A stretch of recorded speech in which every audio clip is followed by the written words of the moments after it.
Everybody wants to know, is this reclass to 51 Charlie a career suicide? Welcome to my channel, She JoJo Serious. I'm Staff Sergeant Joseph, your host for the 51 Charlie podcast. What's up? All right, we're just gonna hop right into it. All right. Is reclassing to 51 Charlie career suicide?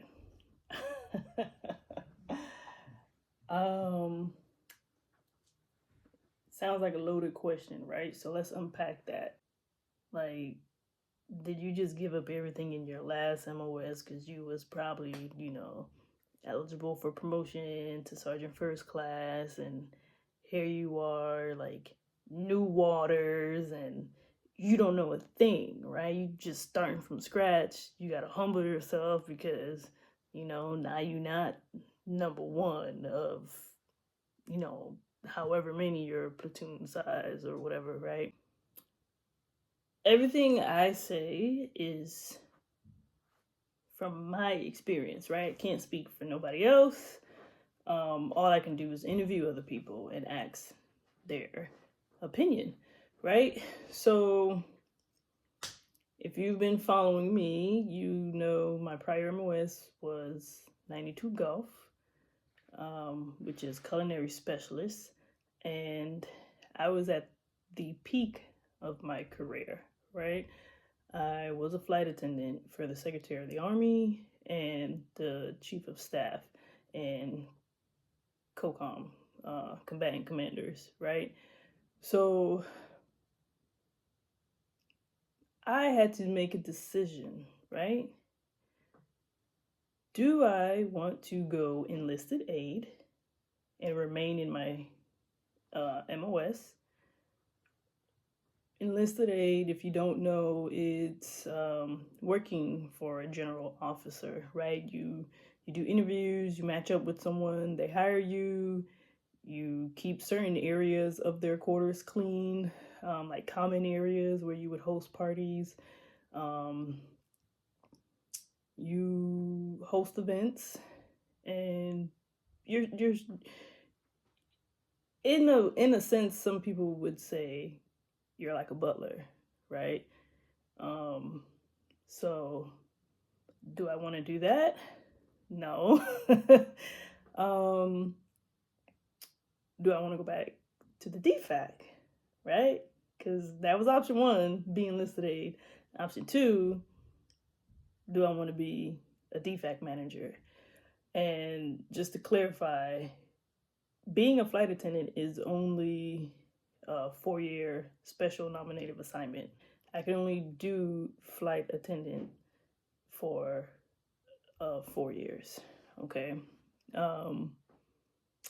So like I said, I had to make a decision. Do I choose enlisted aid, which is another broadening assignment, or do I want to go back to DFAC and reach back and encourage those privates, those specialists, those junior NCOs to go and do what I did, be a flight attendant, be amongst the elite of 92 Golfs.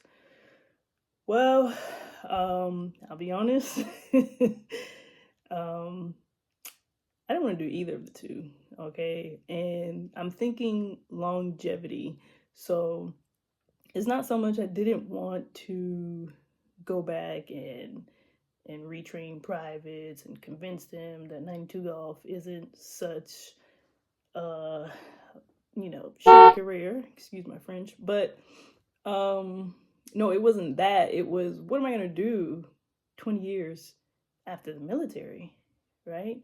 That was the key decision making, was where do I see myself outside the military. So here I am, I'm not gonna say my age, but here I am, a young staff sergeant, top of my career as a culinary specialist, and I'm thinking, what do I want to do after I retire out the military? Do I want to be a corporate flight attendant and do this with celebrities, I've traveled the world with the military and on personal time. Um, I've been on yachts, right? So now I'm seeing another side of culinary, not just cooking in an aircraft, but you can cook on a yacht, right? You can. It's so much money to be made in the culinary industry, and I just made a career decision outside of that field. So I do still have 10 years experience in culinary, which is always going to be on my resume, right? That's smooth, 10 years doing one MOS, and then now I can finish out 10 years doing something else. Well, that's where 51 Charlie came in. So essentially it's uh like a power move, because yeah, I can make X amount of money as a culinary chef cooking for celebrities, if I choose to go that route, network with people. Um, like I legit could network with someone right now and go cook for Genuine, but um, I just wanted something different. And like I said, I like to build a portfolio. So here I am trying something new. Another reason why I started this channel, this playlist for 51 Charlie podcast, is because when I was deciding on what to do next, it was like, do I want to be a career counselor? Do I want to be a recruiter? Do I want to go drill sergeant? Oh, 51 Charlie, what's that? I'm getting emails. Oh, you qualify and whoop, whoop, whoop. Everybody gets those emails, right? So I'm not like too excited. We all get those recruiting emails essentially for different positions, like go work with Smooth, go be in group or whatever. So SVAB, things like that. So 51 Charlie, I dug into it. I asked previous um, leadership, those that retired, those that ETS, those that are still in. So I'm always, seeking mentorship and guidance, right? Also people that are in my life that are civilian. I would just ask the right questions so that I can decide for myself what I want to do. And learning, the more I was researching for 51 Charlie, the more I was finding out that there's not a lot of information out there. So here is this channel, right? But besides all that, to be an acquisition professional, it's rewarding. It's so different from the culinary field, and it's a lot of administrative work. It's doable, and you still get to travel.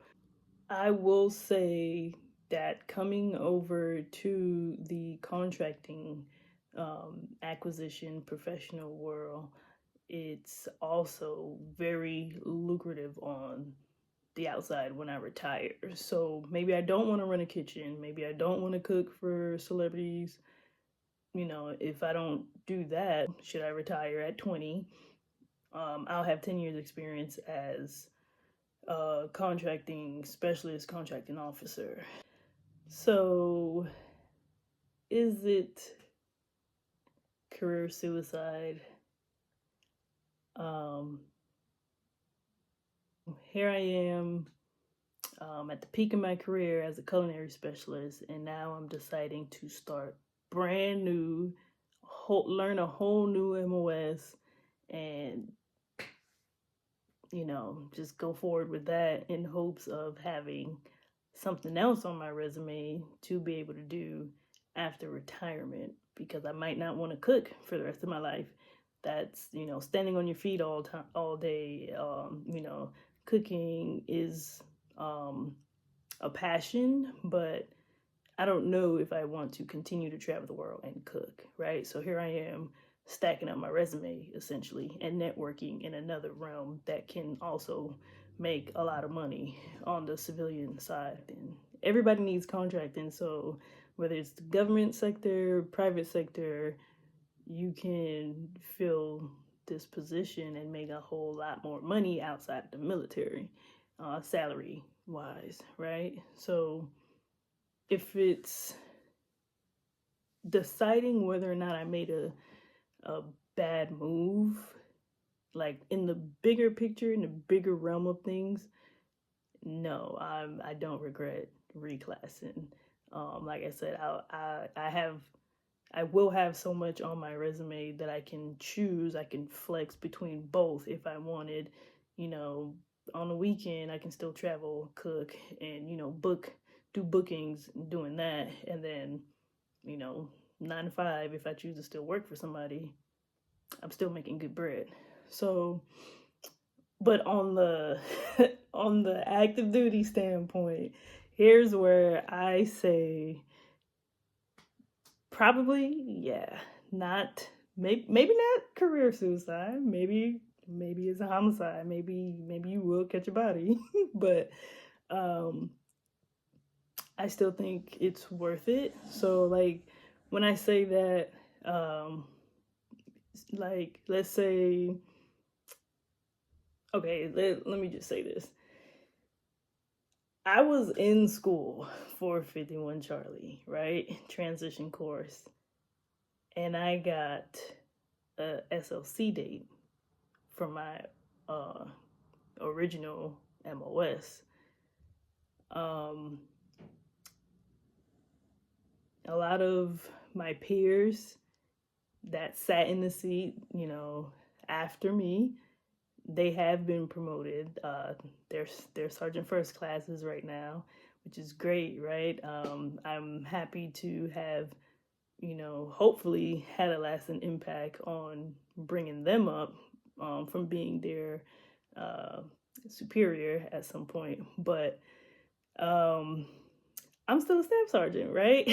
So, and there's nothing wrong with that. Like I said, learning a whole new job, it's gonna take time. I've met people that have picked up their E7 for their old MOS while they were in school. I didn't get so lucky. So some people may look at it as career suicide because now you're going to be sitting in staff sergeant slot forever, competing against other staff sergeants, and it's basically waiting. It's like a waiting game, right? They only pick up so much when people retire and get out of this MOS completely. So like if you're a sergeant first class in the 51 Charlie career field, you're waiting for the master sergeant to either get picked up as a sergeant major or retire. So if they don't get out the seat, the E7 has nowhere to go. Therefore, the E6, such as myself, don't get promoted. And now they're only picking up like 12, 20 people each year. And then you do your board, and then you get whatever own mail you get, and then you're just hoping that they reach your number, and then you have to reboard because that fiscal year is booked. Only so many people got out, and so only so many people get promoted and bumped up. So it's a gamble, but if you enjoy doing what we do, it shouldn't affect you. It shouldn't affect your mentality. I wouldn't go back and stay 50. I wouldn't go back and stay 92 golf.